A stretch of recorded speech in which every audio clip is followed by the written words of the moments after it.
तो तुम लोग का स्वागत है the legend of northern blade के पार्ट 2 में। जिन होता है उसके पिता को फोर्थ सेक्शन के जो लीडर होते हैं उनको धोखा कर देते हैं उन्हीं के सेक्शन वाले, और नाइन स्काई वाले फोर्थ पिलर होते हैं।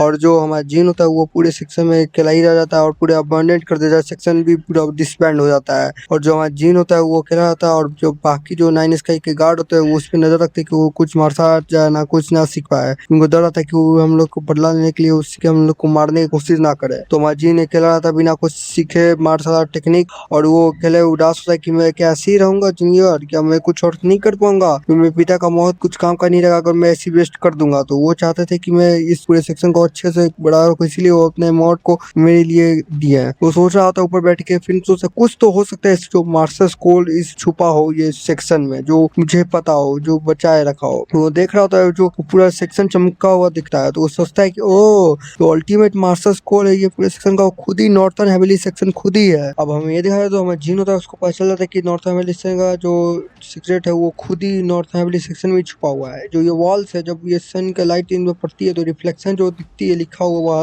वॉल को कहा जाता है वॉल ऑफ 10,000 स्पिरिट। जो मिस्टेक पैटर्न है जो वॉल पे लिखा होता है इस फोर्केट लैंग्वेज होता है जो ल्यूअर मोन किंगडम से आया होता है। और ये जो वॉल है 1000 स्पिरिट्स का, ये बनाया गया पहला सेक्शन लीडर से। और ये बनाते हुए जितना भी लिखा हुआ है वो गया फर्स्ट सेक्शन से सेकंड सेक्शन से फोर्थ सेक्शन, जो मेरे पिता के पास वो उनके पास तक।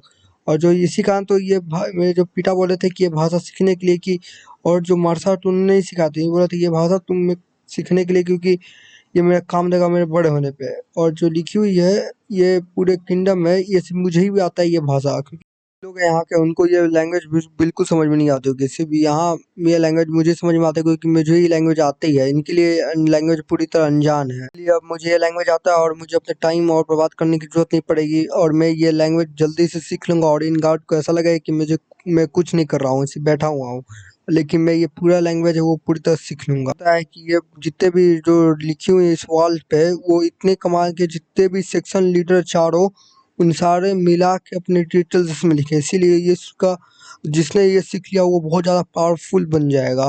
लेकिन मुझे चुपचाप रहना पड़ेगा कि इन गार्ड्स को पता ना चल पाए कि ये कुछ सीख रहा हूँ नया चीज, इनसे बच के। ऊपर से देख रहा था जिन की कोई आ रहा था इस तरफ, तो सोच रहा था कोई आ रहा है, फिर जाके नीचे देख रहा था तो मिस्टर हांग होते हैं। बताया जाता है कि ये मिस्टर हांग चियोन इनका नाम होता है, जो फॉर्मर वॉरियर होते हैं नॉर्थर्न हेवेली सेक्शन के। इनका सेल्फ डिफेंस तो बहुत कमाल की मार्शल आर्टिस्ट है, लेकिन सबसे कमजोर वॉरियर में आते हैं नॉर्थ हेवेली सेक्शन के। वैसे इनसे ज़्यादा कोई लॉयल नहीं है सेक्शन के, और सेक्शन के तरफ सेक्शन से सब ज़्यादा लॉयल है बाकी गार्ड से, जितने भी लोग हैं उनसे। बताया जाता है जो जब नॉर्थ वेली सेक्शन इन्होंने छोड़ दिया तो इन्होंने काम किया मर्चेंट जैसा, और जितना हो सके उतना सप्लाई देते गया जो जिनको काम दे पाए जाने के बाद।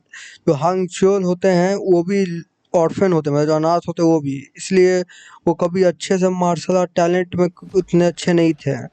लेकिन बाकी सेक्शन वाले इन्होंने रिजेक्ट कर दिया, लेकिन जो नॉर्थ अमेरिकी सेक्शन उन्होंने एक्सेप्ट किया। जो लीडर थे नॉर्थ अमेरिकी सेक्शन के, जो जिनके पिता थे, वो उन्होंने सब चीज़ किया कि ट्रेन करने के लिए हांग चोचियल को। इसलिए बेसिक मार्शल आर्ट है, ये कम से कम अपनी पॉवर्टी को प्रोटेक्ट कर सकते हैं। हांग चोचियल तो कभी भूले नहीं इतना काइंडनेस उनके पिता के द्वारा, इसी कारण है बाकी लोग जिन से दूर रहते, लेकिन ये जिन से बहुत प्यार करते हैं उसका ध्यान रखने का काम करते हैं। फिर बोल रहे होते हैं हांग कि यंग मास्टर कैसा कर रहे हैं आप, ठीक हैं? बोला हाँ मैं तो ठीक हूँ, आपको आप कैसे हैं? लेकिन मैं भी वैसे जो पहले था। बोले कि ऐसा लग रहा है कि आप कुछ लंबे हो गए हैं, वो मैं पिछले बार से मिले हैं हम लोग, कैसा है? तो बोले हाँ। बोले कि आइए आइए आप अंदर आइए, आप मेरे मिलने आए तो आपका शुक्रिया। आप फिर उंगली पे जो चोट लगी वो देख लेते हैं, बोलते हैं क्या उन लोगों ने आपका फिर चोट पहुँचाया, क्या वो नए गार्ड थे वो उन्होंने? बोले ऐसा नहीं है हांग, मैं तो काम कर रहा था, इसी कारण आपको चिंता करने की जरूरत नहीं है। मैं गलती से उंगली चोट लगे जब ब्लैक स्मिथिंग का काम कर रहा था। अच्छा, मैं उम्मीद करूँ कि आप झूठ नहीं बोल रहे हैं। बोलते हैं अरे नहीं नहीं मैं झूठ नहीं बोल रहा हूँ। अच्छा आप ये मिस्टर हांग, आपको ये सब चीज़ ले आने की मेरे लिए क्या जरूरत थी? बोलते हैं यंग मास्टर आपको तो ऐसे भी खुद के लिए आपको जीना चाहिए। अब क्या मिस्टर हांग, वैसे भी आपका मैं बहुत शुक्रिया हूँ, आपने मेरे लिए इतना चीज़ किया। बोलता है अरे कैसे, मैं नहीं कर सकता हूँ, नॉर्थ हवेली सेक्शन मेरे लिए बहुत चीज़ है, बाकी लोग इसको छोड़ दिए कि मैं नहीं छोड़ूंगा। यंग मास्टर आपको इस तरह जीने की जरूरत नहीं है जैसे आप अभी जी रहे हैं। हमें ये दिखाया जाता है कि मिस्टर हांग कितना बढ़िया है, बताता है कि उनकी ये सिर्फ फूड और मेडिसिन नहीं, साथ साथ जो गर्म ठंडे के लिए ब्लैंकेट भी ले आए हैं। बोलता है कि आज जो पत्थर रखा ये इसका क्या है काम है। बोलता है कि ये पत्थर मुझे मिला है ऊनाम से, जहाँ पत्थर आसमान से गिरी थी, इसलिए लोग इसकी पूजा करते हैं पवित्र पत्थर समझ के। फिर मिस्टर हांग बताते हैं कि जो ट्राइब्स रहते हैं उन्हें मार दिया गया, इसलिए पत्थर अब कहीं का नहीं रहा जो पूजा करते हैं इन पत्थर का, इसलिए मैं यहाँ लेके आ गया इसे। उन्हें मार दिया गया। बोलता है हाँ खासू। मिस्टर हांग बोलते हैं हाँ, जो ब्रोकन फिस्ट ग्रुप से वो लड़के मर गए। फिर ब्रोकन फिस्ट ग्रुप है वो डिसाइड कर लिया कि अब वो उन्नाव में ही रहने वाले हैं, कि जो हमारे जितने भी गेट 4 हैं वो धोखा देने के बाद नॉर्थन हवेली सेक्शन को वो अलग अलग अपना सेक्शन बनाने लगे मीडियम मास्टर में, फोर्स में। जो कर्स गोस्ट ब्लेड हैं उन्होंने डिसाइड कर लिया कि अपने क्यूआई शॉर्ट यूजर्स लेके सेटल हो जाए वेस्ट में। उन्हें कहा जाता है protection of the western heavens. Tempest storm है ग्रेड 4 में जो आते हैं, वो सेमल की एक ग्रुप जिसका द विलियम क्लाउड्स नाम है, वो अभी तक कहीं नहीं गए हैं, वो अभी एक ही जगह है। जो आयरन ब्लड रूलर है वो सबसे बड़ा बिगेस्ट मार्शल फोर्स बना लिए जिसका नाम आयरन कैसल है, जो नॉर्थ में वो लोग सेटल हो गए। और जो डीमन फिस्ट है जो ग्रेड 4 में ये भी आता है, जो क्यूरियर के लिए माना जाता है और खतरनाक जो ब्लड थर्स्ट ग्रुप कहा जाता है, जो ब्रोकन फिस्ट ट्रूप है, ये भी सेटल हो गए, जो बता रहे थे अभी मिस्टर हांग। फिर बोलते हैं हाँ मैं आपके लिए थोड़ा आयरन लेके आया हूँ जो आपके ब्लैक स्मिथ के काम में आपका इस्तेमाल दे सके यंग मास्टर। ग्रीन बोलता है सच्ची में आपका बहुत शुक्रिया, तो मैं इसका बहुत अच्छा इस्तेमाल करने वाला हूँ। ऐसे भी अंदर अब चलिए, ऐसे भी स्नो गिरने वाली है, ठंडी हो रही है बाहर। ये लोग अंदर जा रहे होते हैं तो वो जो एक गार्ड होता है 9 स्काई वाला वो देख रहा होता है, जो वाइस कैप्टन होता है। ये आदमी तो यंग चोल है, ये कोई खास आदमी तो नहीं लग रहा है, लेकिन जो इसका लॉयल्टी है सेक्शन के वो कमाल की है।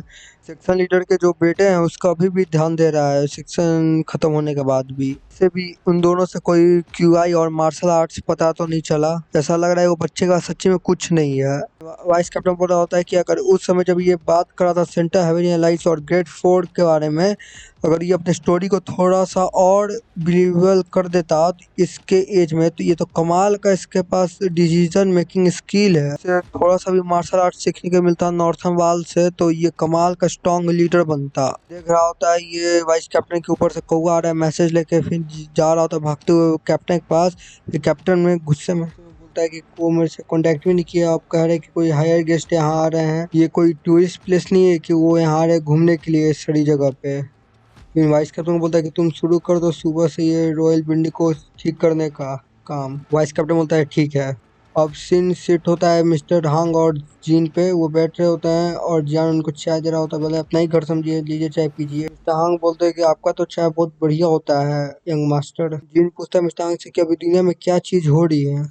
मिस्टर हांग बोलते हैं हाँ अगर मैं अच्छे से देखूँ तो अभी बात चल रही है एक मार्शल आर्टिस्ट के बारे में जो नाम बना रहा है मेरी वर्ल्ड में, जिसका नाम है डाम सो चियोन, जिसको कहा जाता है वो चैलेंज दिया 100 मार्शल आर्टिस्ट को और उनको सारा जीत गया, इसलिए उसको अभी सेंटर ऑफ अटेंशन इस मीडियम वर्ल्ड का भी माना जा रहा है। जिन बोलता है डानमी सियोन। फिर बताया जाता है कि ये 9 स्काइज के तीसरा बेटा है उनका, जिसको कहा जाता है डामजी सीम जिनका बेटा है। पहले तो लोग इस पर हंसते थे और इसको सीरियस नहीं लेते थे। जब ये 18 का हुआ तो ये बहुत ज्यादा ताकतवर और खतरनाक बन गया और सबको चैलेंज करने लगा और सबको हराने लगा, इसलिए सब इसकी अब डरने लगा और इज्जत करने लगे मीडियम वर्ल्ड में। टांग बोल रहे थे कि अभी 93 लोगों को चैलेंज कर दिया है और उसमें से एक भी नहीं हारा है। अगर वो और 7 मैच जीत गया तो उसको एक नया रिकॉर्ड सेट कर देगा मीडियम वर्ल्ड में। से पीपुल इसको 100 मैन चैलेंज कहते हैं। जिन बोलता है ये तो 18 का, तो ये तो कमाल की बात है। तो ऐसा तो ये जो डांग सियोग है ये बहुत कमाल का पिलर बन सकता है मीडियम वर्ल्ड का। डांग बोलते हैं कि रूमर के हिसाब से अभी नॉर्थ में, इसलिए वहाँ के सेक्शन वाले घबराए हुए हैं। बात करते हुए थोड़ा समय बीत जाता है।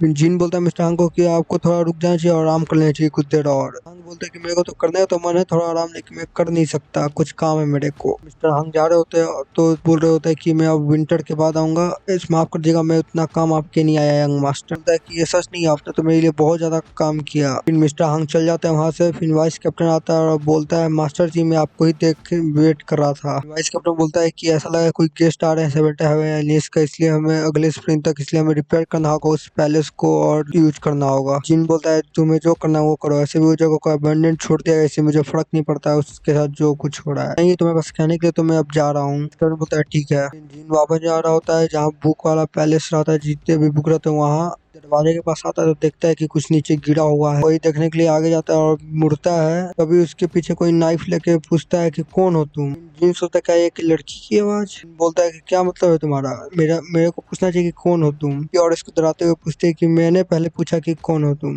जिन बोलता है मैं तो मालिक हूँ इस जगह का। क्या मालिक किसका, मतलब तुम ये बोले जो सेक्शन लीडर का तुम बेटे हो। जिन बोलता है हाँ, अब मेरी बारी है, तुम्हें क्वेश्चन का जवाब दो। वो लड़की अपने बारे में बताने ही वाली होती है, तभी वो चाकू नीचे गिर जाता है और लड़की फ्लोर पे गिर जाती है। और जैसे ही जिन मुड़ के देखता है कि उसको चोट लगी है, खून बढ़ रहा है उसके शरीर में पूरी तरह। अभी के लिए इतना ही। अगर वीडियो को पसंद आया तो लाइक सब्सक्राइब जरूर कर देना। मिलते हैं नेक्स्ट वीडियो के लिए, तब तक के लिए बाय बाय।